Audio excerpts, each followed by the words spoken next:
Magandang umaga. Sa dami ng mga mainit na issue ngayon, ito ang pinakahuli ko at ngayon sa umagang ito na tatalakayin. Magandang umaga po sa inyo lahat. Ito pala yung kung sinong may pakana sa flood control projects na inanod ng baha ay pilit tinatago nila ni Tambaluslos kung sino may pakana.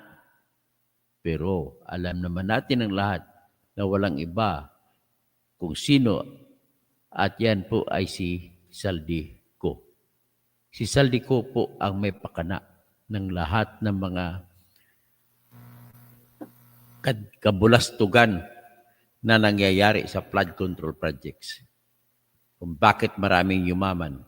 Ibig sabihin, lahat po ng yumaman yan ay dikit kay Saldico. Siya naglagay, siya nagmaniobra kung saan siya ng pundo. Minaniobra niyang pundo sa Oriental Mindoro, pero mahigit 8 kontrata nakuha niya na flood control projects, mahigit bilyon sa Oriental Mindoro. Siya rin naglatag ng mga lahat ng flood control sa Albay, sa Sorsogon, sa lahat-lahat na lugar sa buong Pilipinas. At lahat yan, mind you, pinakamalaki, 9 billion ang kontrata nakuha niya mula noong 2022 hanggat sa 2025. Kay Sara Diskaya naman na very obvious na tao nila ay nakalista sa kanyang pangalan sa kanyang Alpha and Omega na construction firm ang 7 billion na flood control projects. At tapos sa kanyang kumpanya na St. Timothy, another 7 billion. So, 14 billion na. At meron pa si Sara Diskaya sa kanyang kumpanya na St. Gerard. Yan po ay 2 billion. So, 16 billion na tumataginting. So, nakikita na natin, ang iba pang malaki dyan, matindi. Si MG Sumigad, isang babae. Ang kanyang kapital ay 250,000 pesos. Pero nakakuha ng kontrata, mahigit 5 billion pesos. Panay lahat ng kontrata niya sa Abra. Ito ba'y bata ni Executive Secretary Lucas Bersamin? Baka. Pero, I tend to believe na siya ay bagman din o bagwoman din ni Tambaluslos na ginagamit nila ni Saldico. Lahat sila, sa pangalan nila, kumikita sila ng ganun kalaki. Pero ang hindi natin alam, malaking bahagi ng proyekto na yun ay ibinigay sa mga kung sino ang nagpasimuno ng proyekto na yun. Kay Saldico at saka kay Romaldis. At mind you, parang napulis din ito style na may programa pero hindi ginasta. Ganito rin may flood control program, projects, pero hindi natin malaman kung meron. At kung meron man, palpak pa. So, yan po ang lumalabas sa kwento ngayon. Ayon nga kay G.V. Hercito. Balahura na, kumikita na mga sa kontrata. Gusto pa walang kontrata, kinaka-copy-paste lamang ang mga proyekto tapos kukunin sa pera. Ganun po nangyayari. Greetings sa Blexby, Ben Reclamador, Bernard Magtibay. So ito po ang ating tunghayan. Pakinggan natin ang kinwestiyon ni Nabotas Congressman Toby Chanco na isa rin na malapit sa kamag-anak ni BBM dahil siyang asawa niya ay konektado sa pamilya ni BBM. Tinanong niya yung bagong appropriations na committee chairman na si Representative Swansing ng Nueva Ecija. Ito po, i-presenta natin sa inyo.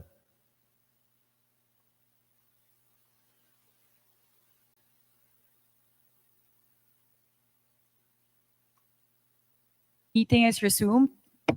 Yan. As a response to the Honorable Chanco, we will look into the records and Madam- look at the Madam Chair. particular item. The subject matter of today's hearing is the briefing on the 2026 budget. So this is an internal matter that may No, be it's taken not. up with the Committee on Appropriation No, it's not. separately. So Madam we will, Chair, starting Wednesday, tatanungin natin yung mga department. Sa una pa lang ay gusto na ni Congresswoman Swansing na tao ni Romualdez na harangan ang mga tanong ni Congressman Toby Chanco. Internal matter daw. Ibig sabihin, ayaw niya ipayagan na magtatanong si Congressman Toby Chanco. Pero nag-insist si Toby Chanco, no, it's not. No, it's not. Pakinggan natin pagpatuloy. Tingnan natin kung nakapagsalita si Toby Chanco at kung tagumpay ba siya sa kanyang minimiti. Paano nila ginastos yung budget nila? Paano natin sila tatanungin kung paano nila ginastos yung budget nila kung hindi natin alam paano sila nabawasan at paano sila nadagdagan? Correct. we will be able to, Ngayon, ganito ang tanong po ni Toby Chanco, ang ibig lang po sabihin nun sa tanong niya ay, ang budget kasi dapat yung malaman ang konteksto, ang batas po ng budget. Kapag nilatag na ng Malacanang, hanggang dito lamang ang ating budget, 6.23 trillion. Okay? Pag 6.23, hindi mo pwede dagdagan yan. Bawal sa congressman magdagdag. So anong gagawin ngayon ng congressman para maipasok din ang kanyang proyekto? Tatanggalin ang budget sa ibang mga bagay na nilagay ng Pangulo. At kung matanggalan na, o di kayo bawasan. At yung makukuha nila sa binawas nila, ilalagay nila sa proyekto nila na isisigit mga flood control projects. Ganon po ang taktika ni Saldico at saka ni Tambaluslos kung bakit maraming yumaman sa flood control projects. So ngayon, pakinggan natin ulit. so Madam we will, Chair, starting Wednesday, tatanungin natin yung mga departamento paano nila ginastos yung budget nila. Paano natin sila tatanungin kung paano nila ginastos yung budget nila kung hindi natin alam paano sila nabawasan at paano sila nadagdagan? we So will be able to scrutinize the performance of the different agencies as well as the utilization of the different line items based on the 2025 performance. Ito tinatago mo, Swansing. Mag-resign ka na dyan. Isa ka pa. Kabastos sa'yo. No. So this does not preclude us from doing that scrutiny. Meron ba o wala? We would Simple have to look into the records. Isa lang, simple lang hiningi. Meron bang listahan kung paano nabawas at nadagdagan ang mga budget? May I ask exactly what you are asking for? The small committee report of the 2025 budget. Let us just ask the COMSEC kung meron o wala. Kung meron, why was it not filed sa archives based on our rules 15 days after? So meron ba o wala? Yun, sagutin mo. Simpleng tanong lang. Simpleng sagot. Meron? Kung meron. Wala? Kung wala. Simple. Kung meron, bakit hindi na-file sa archives? Kung wala, I will let you proceed, Madam Chair. I will not hold this budget hostage. Gusto ko lang malaman, meron o wala? The HGAB itself, the output of the small committee is already embedded into the HGAB itself. Ikaw talaga, huwag ka na magrason na hindi na mga bubo mga Pilipino, Swansing. Paris pa naman tayo sing ang dulo, pilido. Sarap mo sampalin. Bastos. Karapatan namin mga tao, malalaman yan. So that's the report. That's the output of the small It's committee. not the report, Madam Chair. Based on our rules, each committee must come out with a report. No committee is exempted from coming out with a committee report. Yan. Sigutin mo. Walang exemption. Dapat lahat may report. Please check Section 39 of Rule 9 of our rules. Wala mo isasagot. Yan pre ang problema kasi niyan, Kasi Swansea. di ba kung meron, ang dali-dali naman, di ba Pag-corrupt wala? kayo na marami kayong tinatago. Corrupt ka talaga. So Corrupt. The small committee is subsumed within the Committee on Appropriations, and it is the Committee on Appropriations who's required to submit the dahilan ka committee na naman. report. In this case, the report and the output of the Committee on Appropriations is the HGAB. No, it's not. Wag ka talaga ha. Ano ka talaga? Sarap mo kung pwede lang, kung hindi lang bawal, kung yung gusto mo, kusion kung hindi imong ng ilong. The HGAB is different from a committee report. Just like any other bill, the bill is different from the committee report. There must be a committee report included to the bill. It is not one and the same.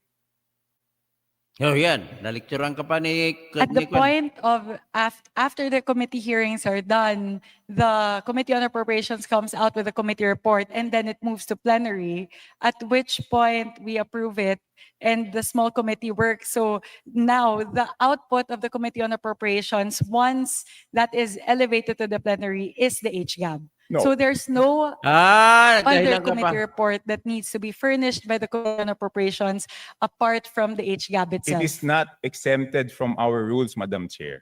Maliwanag, Section 39. Gusto niyo basahin niyo? Okay. I will ask the committee secretariat, how many meetings were held? Oh, hindi masagot. There were 2 meetings. 2 meetings. Did you follow, nasaan yung minutes ng meetings? Yun. Minutes para malaman kung ano nangyari. Para malaman kung sino nagsigit ng mga flood control budgets. Where were the meetings held? What date? Yun. Hindi masagot-sagot.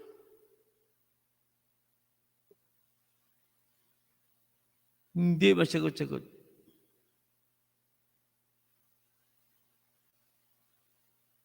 Parang pinahiya. Pinahiya si Swansing sa mga tambaluslos sa mga bisita ng mga sekretary.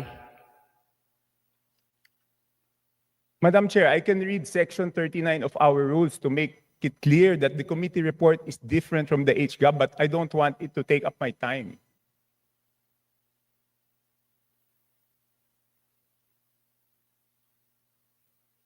Iba po yun eh, kasi tignan nyo yung BICAM. Di ba may BICAM report? Doon sa BICAM report, teka muna, ba't umaandaw yung oras ko? Hindi pa na natatapos Hindi yung nakawat issue sa oras. na-raise ko. Doon sa BICAM report, nakasulat, okay, yung BICAM report, pinipintasan natin. Pero yung BICAM report, may nakasulat doon kung alin yung nabawasan, alin yung nagdagdagan. Dito sa HGAB, wala tayong makita kung alin yung nabawasan, alin yung nadagdagan. With the indulgence of Representative Chanco, so the COMSEC is currently looking into the specific request as well as the level of detail that you are requesting. No, within 5 minutes, I need the committee report. If we may please move on to the other questions Yes, while but- they're working on Yes, this. I will. But if within 5 minutes wala yan, ibig sabihin wala yan, ngayon palang gagawa yan. Ang gusto natin na committee report is the same as the BICAM. Okay? The same as the BICAM. Nakasulat kung saan binawas, saan nadagdag. Okay, I will mention why it is very important. Okay, ito may 2 distrito, no? At sino ang nag-introduce ng amendment? May 2 distrito, hindi naman to kasalanan ng congressman doon sa distritong yon. Ang NEP nila is 2.530 billion. And then pagdating sa GAA, naging 20.999 billion. Oh, grabe. 2.5 to 29. Isa pa, 1.508583 billion sa NEP. Pagdating sa GAA, 20 billion 795. So, tapos ang pinasok lang sa BICAM dito is 5 billion and 4 billion each. So, ang napasok dun sa small committee is 13 billion. Dun sa isa, yung isa 14 billion. So, sino yung nagpasok ng 13 billion na yun at saan tinanggal yun? Okay, hindi masagot.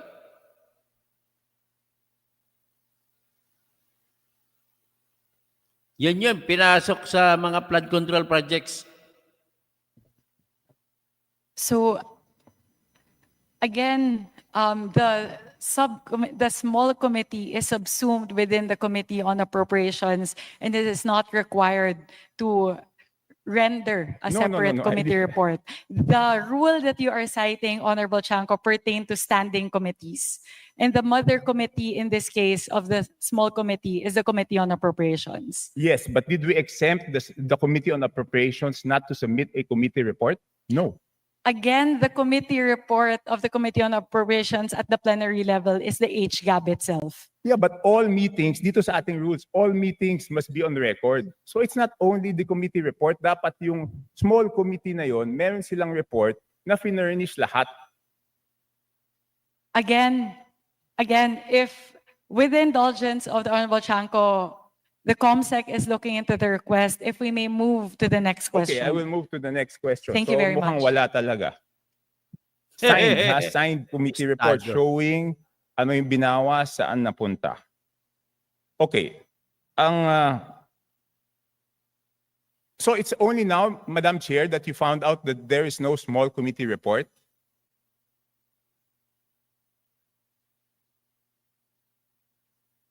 Madam Chair, it's only today that you found out that there's no small committee report? Again, Representative Chanco, I was not the chairperson of the Committee on Appropriations at NIME, nor was I linked to the budget deliberations or the deliberations of the small committee. So this is something that we are looking into based on your query. Okay. Okay, tanongin si Saldico. So, Si Saldico ang Appropriations you Committee mentioned nun. in a press conference that you will have a subcommittee on budget amendments to replace the small committee. Is that correct? Yes, that is correct. Does it mean that we will now strictly follow section 56 and 57 of our rules? That before after we approve on second reading, no further amendments will be made? Yes, that is correct. So, lahat ng individual amendments will be tackled before approval on second reading? All amendments of institutional nature will all be included in the version of the bill that will be approved on second reading. No, not institutional. I'm referring to committee and individual amendments. Technically speaking, yes, both committee and individual amendments as moved, as tackled during the period of amendments in the plenary. So after the second reading, wala na pong babaguhin? Yes, that is correct. Okay. Sumunod, sino po ang mga miyembro ng small committee at paano sila pinili? As of now, it's an ongoing discussion. It will not be small. The It's actually subcommittee on be budget amendments. yes. So we are looking into representatives nominated by each of the political parties, plus the party list coalition, plus members of the minority. So we are looking at least 10 members. So discussions are still ongoing. So I'm unable to say definitively how many the members are and who the members are. So sinabi niyo po, political parties, majority, minority. That is correct. Bakit wala pong representative ang independents?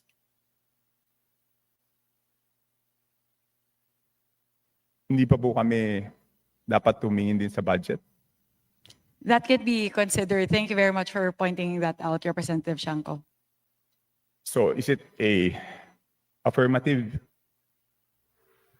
that the independents will be represented? Madam Chair, point of order, Madam Chair. Kasi kanina I was asking kung ano ito, kung hearing ito o briefing. Ang sagot sa akin, briefing. Sa naririnig ko parang hearing. Because we are now discussing, things that are properly discussed in the committee itself.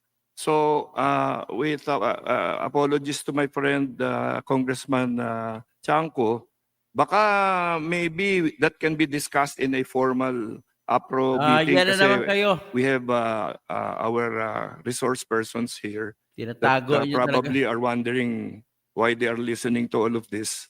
And so that also the briefing can proceed, Your Honor. Yes, to my friend, of course, the respected Honorable Puno. But on Wednesday, we will ask them how they spent their funds. So I think we all also should know whether they were deducted funds or added funds before we ask them how they. Di ba po parang pag kahit bata, pag humingi ng allowance, bago humingi ng bagong allowance, titignan muna kung paano ginastos, di ba? So, and I'm winding up. Tech Puno, Congressman Puno. No, I am not unhappy with the questions. In fact, some of them are my own questions also. I was just observing that you know, the ruling was that this is a briefing. So I myself have been forced to revise some of the questions I was going to ask. But thank you for your lead on this. Okay, next. Lahat po na ba dapat digital na ngayon? Bakit wala pong soft copy ang HGAB? Wala pa pong HGAB Hindi. for Ibig sabihin fiscal ng year 2025 HGAB, wala pong soft copy yan. So bakit po kaya walang soft copy ang HGAB? Kung yung NEP may soft copy na pinapublish po yung DBM, kung yung GAA na papublish po may soft copy, bakit po kaya walang soft copy yung HGAB? At sigurado po ba tayo na magkakaroon ng soft copy ang HGAB ngayong 2026 budget? So the requirement of the transmission between the House and the Senate is for hard copies during the 19th Congress. So that's the version that was prepared by the House, because that's the requirement of the Senate in terms of the transmittal. Now, though, we are changing that, and we are now moving more towards a digital format, which will render to the members of the House. Okay, yun lang po. So you commit that doon sa 2026 budget, meron na pong soft copy Yes, we commit. ng after third reading. Yes, we commit. Okay. So thank you po. 3 minutes na lang po, tapos na yung 5 minutes. So dapat matanggap na namin yung email ng small committee report, Madam Chair.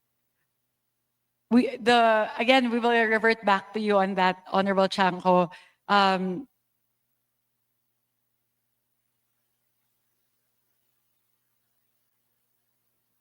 So, yan, nakikita niyo Pasensya na, antok na Again, ako. the committee secretary to So, proceed tayo sa isa. In-interview si Toby Chanco ng mga media. So, tingnan natin how he responded. So, 20 minutes na pala. Maiksi lang ito, maiksi lang.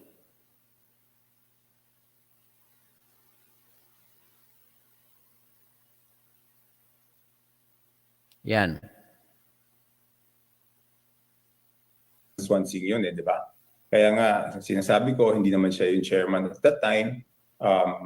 So, ang talagang makakasagot lang noon is Congressman Saldico, who is still a member of the House now. So, I think naman may authority yung leadership na patawag siya and ask him to explain. And That is the first sign of seriousness pagdating po dito sa bagay. nabanggit nyo rin kanina pareho lang yung COMSEC. So you cannot get it from the COMSEC? Yes, but I mean, those people are just doing their jobs, di ba? Wag naman sila yung pagtuunan natin. Nagtatrabaho lang po yung mga yun. Okay. But ang saldi ko ang kailangan. Si Saldico, kailangan. Well, Kong Toby, there is that proposal to replace the small committee with a larger subcommittee with 10 members, but you did point out the absence of independent lawmakers there. Why is it so important, Congressman, that there be independent lawmakers in that subcommittee? First of all, that is at least they have accepted my proposal, and that's a good way moving forward.